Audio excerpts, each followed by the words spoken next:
Hola, em dic Natàlia Arenas i treballo com a metgessa radiòloga especialista en mama. El meu nom és Soledad Acosta Fernández, exerceixo com a tècnic de laboratori. Soy Mónica Larrubia y soy médico haciendo la residencia o la especialidad de anatomía patológica. Per mi qualsevol treball vinculat al món de la ciència neix de manera innata, és vocacional.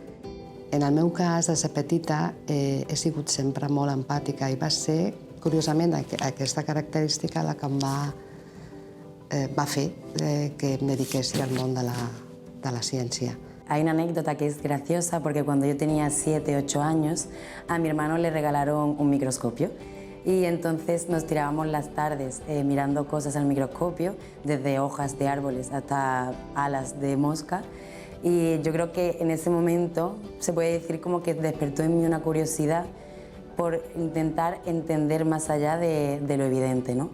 Y puede que ese sea el momento en el que me llevó a querer saber más. La meva vocació per la ciència va néixer molt aviat, quan en només 15 anys vaig començar a estudiar medicina, guiada per una curiositat infinita per al funcionament del cos humà i també un desig profund per ajudar les persones. Què els diria a les nenes que en un futur volen dedicar-se a la ciència? Pues que és un treball preciós, és un treball molt agraït, aprens molt i sobretot,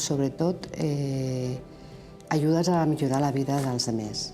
A mi niña del pasado y a otras muchas niñas pues les diría que no tuvieran miedo en adentrarse en estos terrenos donde parece que hay mucha incertidumbre, pero realmente está conformado por personas que comparten como las mismas ganas de conocer y sobre todo pues muchas mujeres.